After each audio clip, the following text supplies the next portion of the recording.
गिर गए ना जाने राम बेटिया कहाँ गिर गए ना जाने राम। ए भैया कबीर साहब बोले थे अरे ना जाने राम ना जाने राम सालिक राम कहाँ गिर गए ना जाने राम। राम कहाँ गिर गए ना जाने राम सालिक राम कहाँ गिर गए ना जाने राम। कबीर साहब कहन बाबा हमका मालूम ना है बा हाँ। सालिक राम कहाँ गिर गए। ये इतने विचार चलावर पहुँच गए। हाँ। तब तो कहा बाबा चला अच्छा बा हमारा और तब से गुरु बाबा मोर अरे कई दिहाओ बार जतन माना जाना हुआ तनई खोपड़ी पे चढ़ी गे ना जानी राम सालिक राम कहाँ गिर गे ना जानी राम।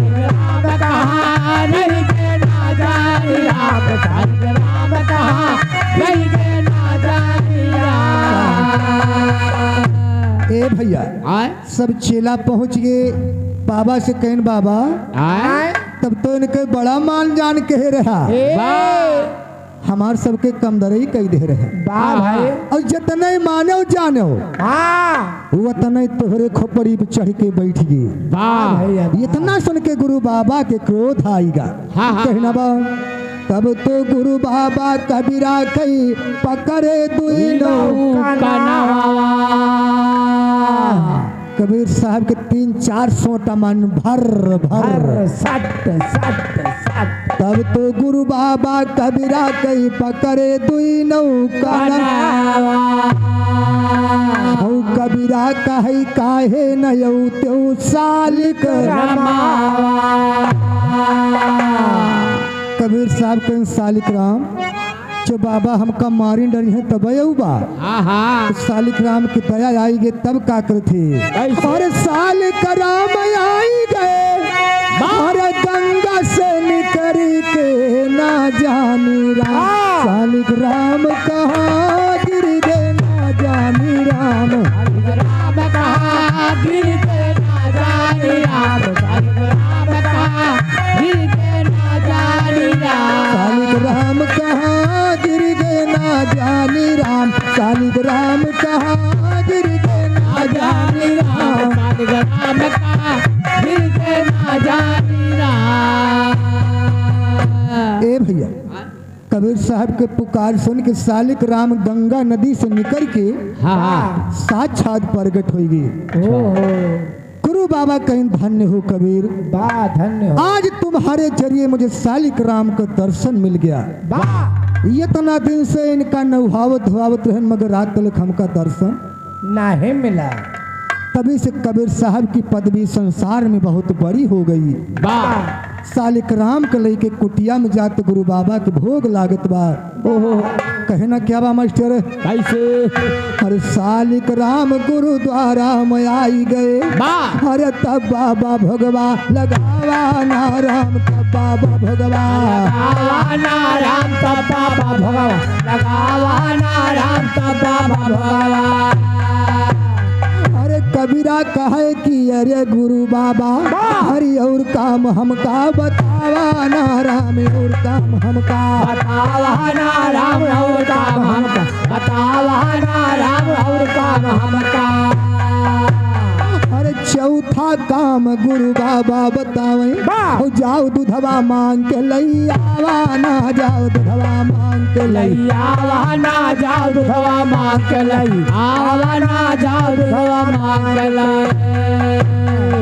कबीर साहब कहन बाबा हमका चौथा काम बतावा जाए। 3 काम बताया तीनों काम पूरा करके देहन। तो गुरु बाबा चौथा काम बतावत थे कहीं चौथा काम तुम्हारा यही है कि रोज सवेरे गांव से दूध मांग के लावत है। कबीर साहब कहीं ठीक बाबा चौथा काम गुरु बाबा बतावे जाओ दूधवा मांग के लैया। तब तो कबीर दास बड़े सबेरे हर स्वधे गावा का दबावा नाराम स्वधे गावा का दबावा नाराम स्वधे गावा दबावा नाराम स्वधे गावा का। सबेर होई का कबीर साहब कहन बाबा हम रोज दूध मांग के लावा करे। एक कमंडल उठाइन और एक गांव में पहुंच गए। संजोग बस तीनों प्राणी द्वारे बैठा रहे तो दूध मांगत थे। दूध कैसे मांगत थे?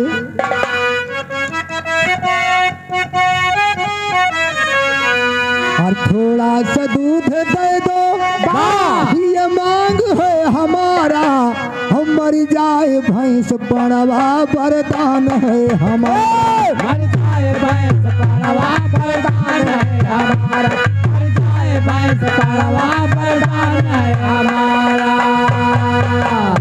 इतना कहते परले हो गए दोनों प्राणी लैले सोटा रपटिन बन का मारी का बाबा उना का कहन बतावा दूध हो दी फूटो साफ हुए आशीर्वाद करियर दिए थे। तो जाए के कबीर साहब समाने में खड़ा भे। अब सोचे थे गुरु बाबा से कौन जवाब दे। अरे दूधवा दहियावा कतऊ नहीं पावई, अरे कबीरा मुहा लटकावा नाराम कबीरा मुहा लटकावा नाराम कबीरा मुहा लटकावा नाराम कबीरा मुहा लटा। और रसता में एक ठवर गैया मरी रहे, अरे कबीरा खुशी हुई जावा नाराम कबीरा खुशी हुई जावा नाराम कबीरा खुशी हुई जावा नाराम कबीरा खुशी हुई। हर खाली ठठरिया ससरिया कबीरदास हर कांधे पे अपने उठावा नाराम कांधे पे अपने उठावा नाराम कांधे पे अपने उठावा नाराम कांधे पे अपने। रास्ता में एक गाय मरी रहे।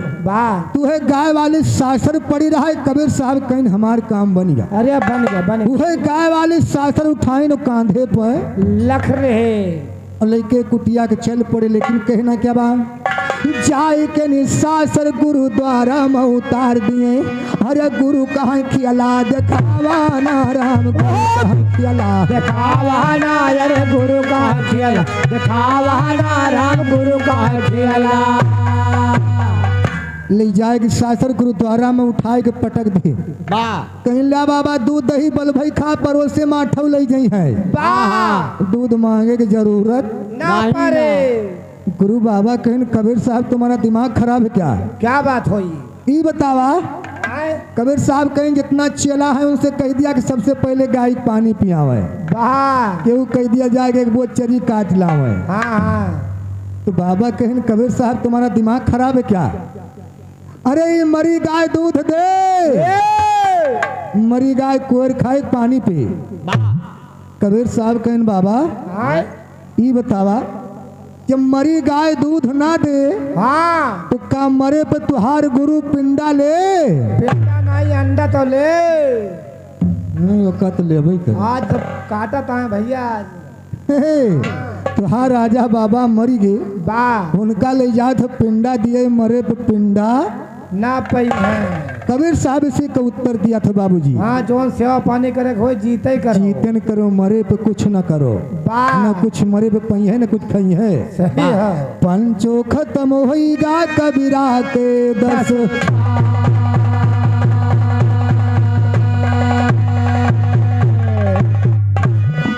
मास्टर एक समय की बात रहे भैया।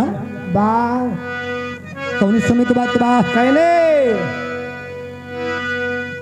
रानी मंदोदरी ताना मारत है और अपने ननद से अपनी अखा का ताना मारत बा। कौन नेक काम के रही बच्ची का। हाँ वही से मारत है ना। हारे तू ही करायू ननदी हारे तू ही करायू ननदी लंका पति के बदनामिया भल करायू ननदी। लंका पति के बदनामिया भल करायू ननदी। लंका पति के बदनामिया भल करायू भल करायू ननदी भल करायू ननदी। लंका पति के बदनामिया भल करायू ननदी। लंका पति के बदनामिया भल करायू ननदी।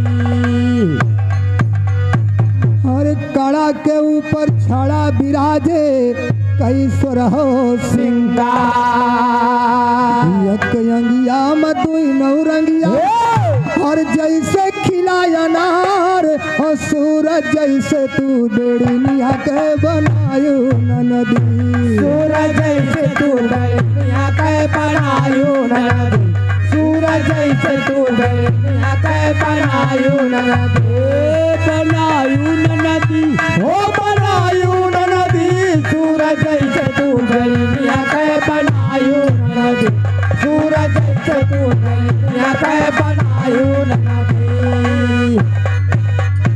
अरे जाई कहूँ श्री रामचंद्र से शादी करा हमार राम कही न हम ब्याह न करबे और जाओ लखन की वार हम बन के लक्ष्मण का नगिनिया भल फसायो नदी बन के लक्ष्मण का नगिनिया भल फसायो नदी बन के लक्ष्मण का नगिनिया भल फसायो नदी फसायो नदी हो फसायो नदी बन के लक्ष्मण का नगिनिया भल फसायो नदी बन के लक्ष्मण का नगिनिया भल फसायो नदी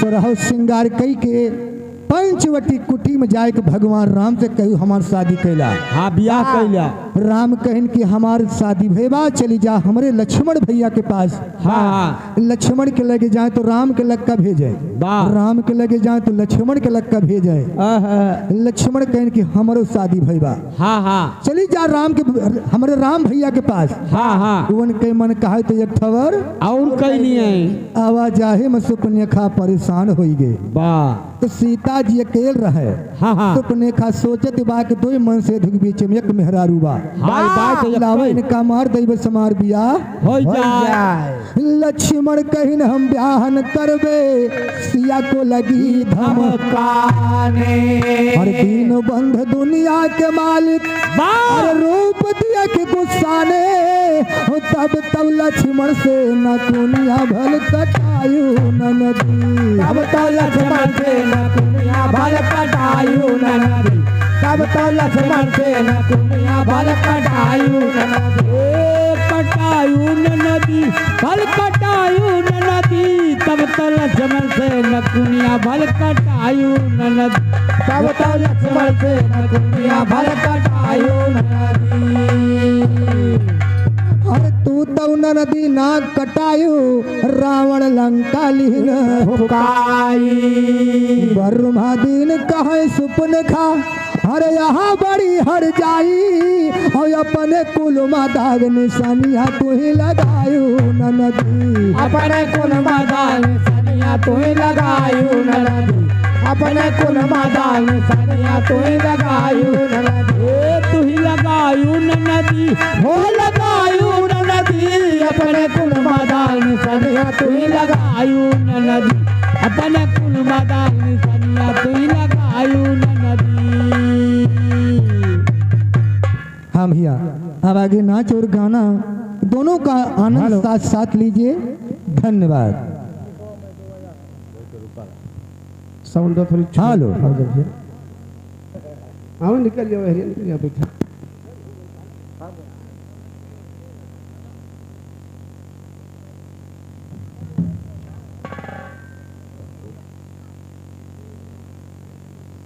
हेलो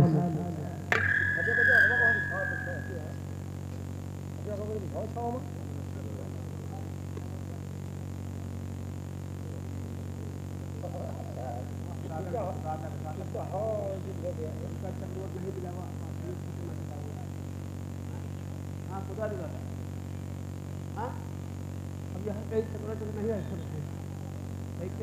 चला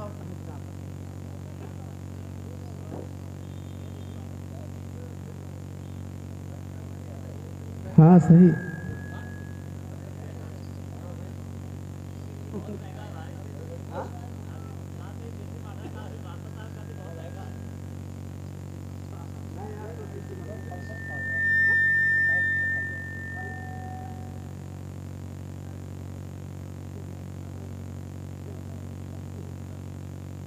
हेलो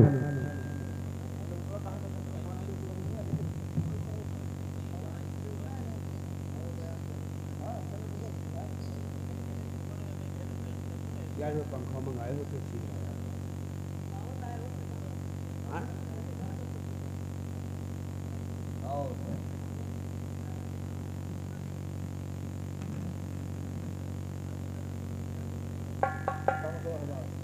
ए, चुप। अपने जब इंचा में आएगा पकड़ के तुम्हारे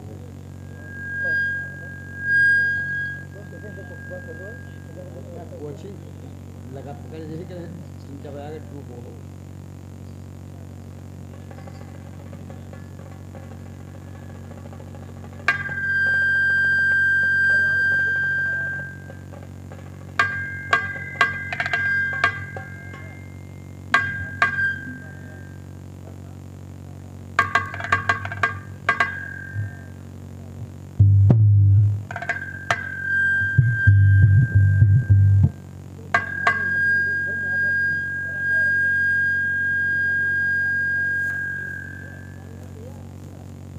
हेलो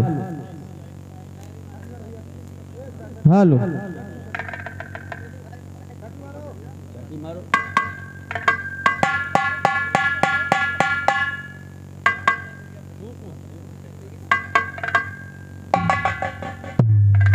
धीम बाजे लेकिन सीटी आई ना। मैंने सीटी मारते है एक आदत पड़ जाता है। तोरे नहीं बजो हो गबा जतू हो दादा सारे